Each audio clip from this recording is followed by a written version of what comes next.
gloried. Today he was filled with a contempt for those juvenile displays, the singular apparel, the appointments of his bizarre chambers. He contented himself with planning, for his own pleasure, and no longer for the astonishment of others, an interior that should be comfortable although embellished in a rare style, with building a curious, calm retreat to serve the needs of his future solitude.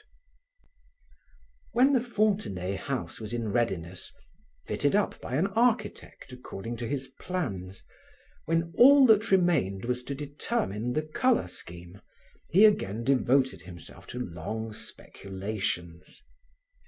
He desired colors whose expressiveness would be displayed in the artificial light of lamps.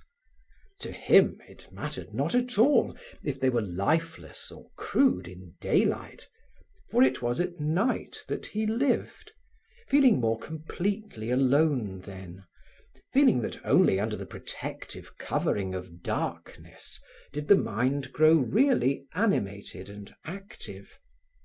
He also experienced a peculiar pleasure in being in a richly illuminated room, the only patch of light amid the shadow-haunted, sleeping houses.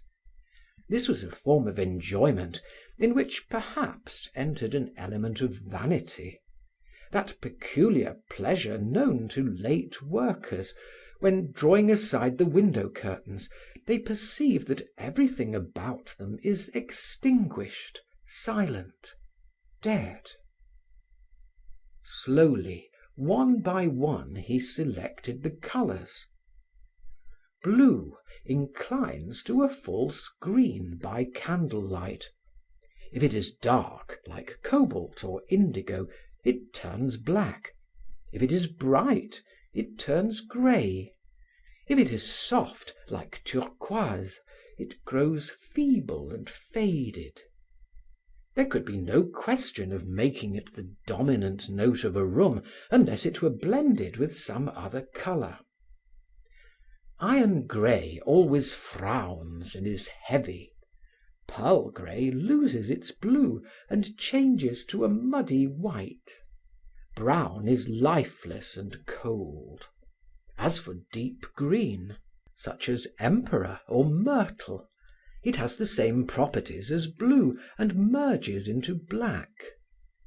There remained then the paler greens, such as peacock, cinnabar, or lacquer.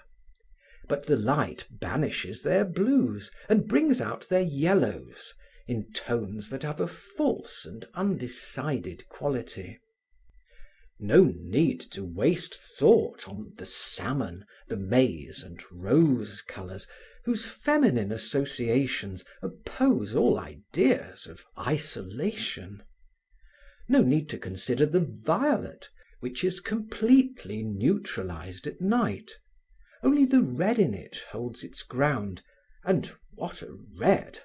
A viscous red, like the lees of wine. Besides, it seemed useless to employ this color, for by using a certain amount of santonin he could get an effect of violet on his hangings. These colors disposed of, only three remained: red, orange, yellow. Of these he preferred orange, thus by his own example confirming the truth of a theory which he declared had almost mathematical correctness, the theory that a harmony exists between the sensual nature of a truly artistic individual and the color which most vividly impresses him. Disregarding entirely the generality of men whose gross retinas are capable of perceiving neither the cadence peculiar to each color, nor the mysterious charm of their nuances of light and shade, ignoring the bourgeoisie, whose eyes are insensible to the pomp and splendor of strong, vibrant tones, and devoting himself only to people with sensitive pupils, refined by literature and art, He was convinced that the eyes of those among them who dream of the ideal and demand illusions are generally caressed by blue and its derivatives, mauve, lilac, and pearl grey, provided always that these colours remain soft and do not overstep the bounds where they lose their personalities by being transformed into pure violets and frank greys. Those persons, on the contrary, who are energetic and incisive, the plethoric, red-blooded, strong males, who fling themselves unthinkingly into the affair of the moment, generally delight in the bold gleams of yellows and reds, the clashing cymbals of vermilions and chromes that blind and intoxicate them. But the eyes of enfeebled and nervous persons, whose sensual appetites crave highly seasoned foods, the eyes of hectic and over-excited creatures have a predilection towards that irritating and morbid colour with its fictitious splendours, its acid fevers, orange. Thus there could be no question about Des Esseintes' choice, but unquestionable difficulties still arose. If red and yellow are heightened by light, the same does not always hold true of their compound orange, which often seems to ignite and turns to nasturtium, to a flaming red. He studied all their nuances by candlelight, discovering a shade which, it seemed to him, would not lose its dominant tone, but would stand every test required of it. These preliminaries completed, he sought to refrain from using, for his study at least, oriental stuffs and rugs which have become cheapened and ordinary now that rich merchants can easily pick them up at auctions and shops.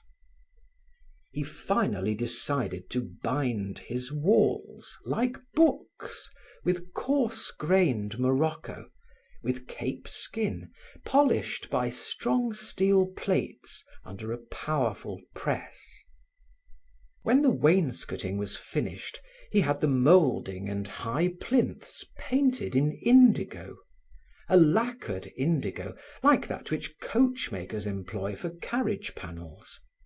The ceiling, slightly rounded, was also lined with morocco.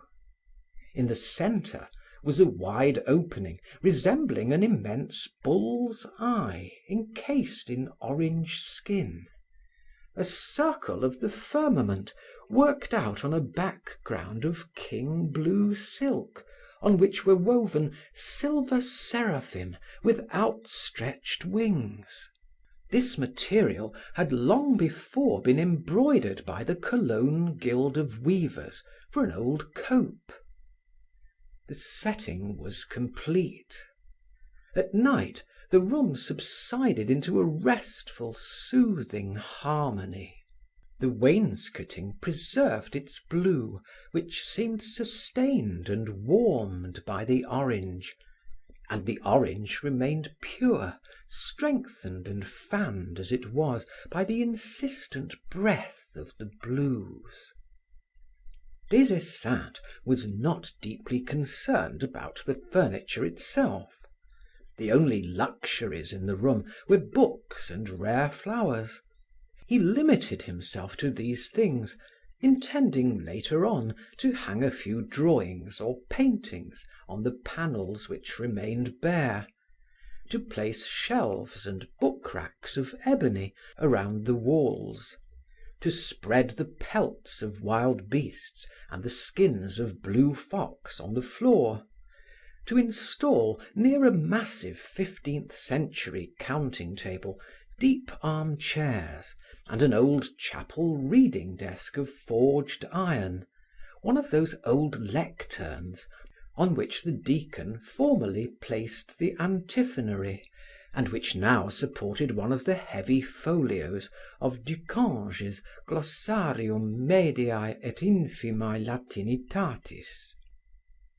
The windows, whose blue fissured panes, stippled with fragments of gold-edged bottles, intercepted the view of the country and only permitted a faint light to enter, were draped with curtains cut from old stoles of dark and reddish gold, neutralized by an almost dead russet woven in the pattern. The mantel shelf was sumptuously draped with the remnant of a Florentine dalmatica. Between two gilded copper monstrances of Byzantine style, originally brought from the old Abbaye au Bois de Bievre, stood a marvelous church canon, divided into 3 separate compartments, delicately wrought like lacework. It contained, under its glass frame, 3 works of Baudelaire, copied on real vellum, with wonderful missal letters and splendid coloring.